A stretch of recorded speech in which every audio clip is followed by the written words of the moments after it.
Hello everyone, welcome to KCC Tutorials.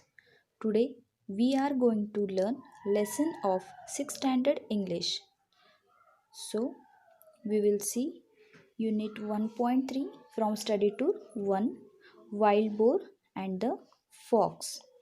Wild boar and the fox means this is the story of two wild animals, boar and the fox. पहले हम ये story पढ़ेंगे फिर उसका meaning देखेंगे.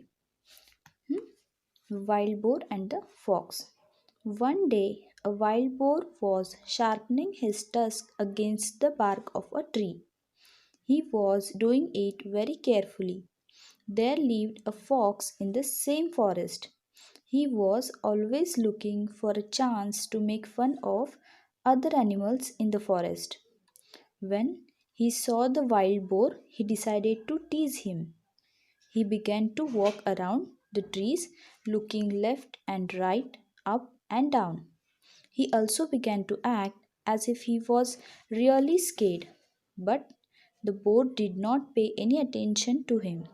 He kept on right with his work. At last, the fox said with a grin, "Why are you doing that?" "I tried very hard, but I did not see any hidden enemy or danger." "True," replied the boar.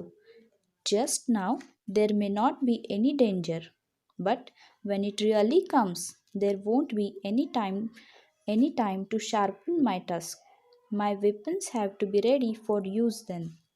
If I am not ready, I will have to suffer." This story tells us that it is best to be prepared. Don't leave things to be done at last minute. So this is the story. Now we will see meaning. One day, a wild boar was sharpening his tusk against the bark of a tree. एक दिन क्या होता है, एक wild boar मतलब जंगली सुअर जिसे हम कहते हैं, बोर जंगली सुअर, वो क्या कर रहा था, अपने टस्क को, अपने सामने के दांत जो रहते हैं जैसे हाथी को रहते हैं, उस टस्क को शार्प कर रहा था, उसे तेज बना रहा था, नुकीला बना रहा था. किसकी मदद से? Against the bark of the tree. पेड़ की जो छाल रहती है उससे रगड़कर उसे नुकीला बना रहा था, शार्प कर रहा था. He was doing it very carefully. बड़े ध्यान से उसका ये काम चल रहा था. वो ये काम बड़े ध्यान से कर रहा था. There lived a fox in the same forest. उसी जंगल में एक फॉक्स भी रहता था. फॉक्स यानी लोमड़ी. फॉक्स भी रहता था. He was looking for a chance. He was always looking for a chance to make fun of other animals in the forest. वो जो फॉक्स है वो हमेशा ऐसे मौका ढूंढता था उसको जंगल के दूसरे एनिमल्स का मजाक उड़ाने का मौका ढूंढता रहता था. टू मेक फन ऑफ, मजाक उड़ाना, चिढ़ाना दूसरों को, उसका मौका ढूंढते रहता था हमेशा, always. When he saw the wild boar, he decided to tease him. जब उसने देखा कि वो वाइल्ड बोर शार्पनिंग कर रहा है अपने टस्क को, तो उसने डिसाइड किया, उसने ठान ली कि उसे वो टीज करेगा. टीज करना मतलब चिढ़ाना, सताना. He began to walk around the trees, looking left and right, up and down. वो उस पेड़ के आगे पीछे, लेफ्ट राइट को घूमने लगा और देखने लगा इधर उधर, up and down, looking left and right, ऐसे देखने लगा. He also began to act as if he was really scared. वो ऐसे बिहेव करने लगा जैसे कि वो बहुत डरा हुआ है, वो एक्टिंग करने लगा. But the boar did not pay any attention to him. But वो जो जंगली सुअर था, बोर था, उसने उसकी तरफ ध्यान नहीं दिया. पे अटेंशन मतलब ध्यान देना. Did not pay any attention, उसने उसकी तरफ ध्यान नहीं दिया. He kept right on with his work. उसने अपना काम जारी रखा, चालू रखा. At last the fox said with a grin. जब वो ध्यान नहीं दे रहा है तो फॉक्स ने ही उसे बोला, मुस्कुराते हुए बोला. ग्रीन मतलब मुस्कुराना. उसने कहा, why are you doing that? ये तुम क्यों कर रहे हो?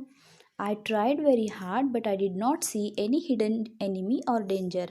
मैंने बहुत कोशिश की लेकिन मुझे अभी कोई खतरा या हिडन एनिमी मतलब छुपा हुआ शत्रु या दुश्मन कोई नज़र नहीं आ रहा है, तुम ये क्यों कर रहे हो, अपने टस्क को क्यों शार्प कर रहे हो, ऐसे उसने पूछा उसको बोर को। True replied the bore, bore ने क्या रिप्लाई किया, तुम्हारी बात सही है, true. Just now there may not be any danger, अभी वहाँ पे कोई खतरा नहीं है।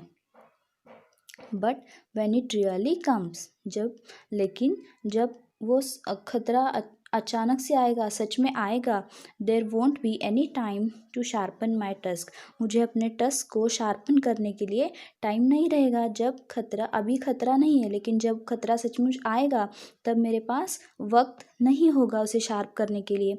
माई weapons have to be ready for use then, तब मुझे अपने शस्त्र जो है, ये मेरे जो वेपन्स है, मेरे जो टस्क है, वो यूज़ करने के लिए रेडी होने चाहिए। If I am not ready I will have to suffer, अगर मैं तैयार नहीं रहूँगा, मेरे टस्क शार्प नहीं रहेंगे, तो मुझे मुश्किल झेलनी पड़ेगी, मुझे सफ़र करना पड़ेगा, मुझे परेशानी होगी। ये ऐसा उसने कहा, बोर ने कहा। तो हमें क्या करना चाहिए, आने वाले संकट की पहले ही तैयारी कर लेनी चाहिए, पहले से ही हमें प्रिपेयर करना चाहिए। यही सीख हमें इस लेसन से मिलती है। This story tells us that it is best to be prepared, don't leave things to be done at last minute, we should not wait for a last minute, we should be prepared before the time, we have to be prepare. This is the main point that we learn from the story. So this is very nice story, the wild boar and the fox. If you like our video, then please like, comment and share. Thank you.